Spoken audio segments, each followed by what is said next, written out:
ఉన్నారు సమాజంలో, అయినా కూడా బాగా చదువుకుని ఈరోజు స్థాయికి వచ్చారంటే దానికి చాలా పట్టుదల, commitment. You don't never hide it, be proud of it.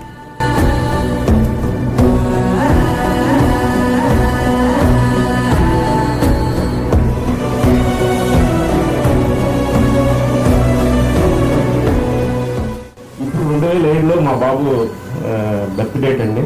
ఈ టైంలో మీరు ఒక ఐటీ శాఖ మంత్రి, విద్యాశాఖ మంత్రిగా ఉండటం ఈ పిల్లలందరూ అదృష్టం సార్. స్థాయికి మించి ఐఐటీ స్కూల్లో చదివిస్తే మా బాబుకి అడ్వాన్స్ 170 ర్యాంక్ వచ్చిందని చాలా హ్యాపీ ఫీలింగ్. ఐఐటీ మద్రాస్ లో పాల్గొయ్యాడన్నాక దేవుడు మమ్మల్ని పరీక్ష పెట్టినాక మా బాబు కొంత దారి చూపించాలనుకున్నాము. ఈ రోజు 2 రోజులు ఆడిందని మాకు సీట్ క్యాన్సిల్ అని చెప్పి మెసేజ్ వచ్చింది. ఆ టైంలో మా పిల్లలకి మళ్ళీ సీట్లు వచ్చేసి చేస్తారు సార్. మీరు లైఫ్ లో మిమ్మల్ని మర్చిపోండి సార్.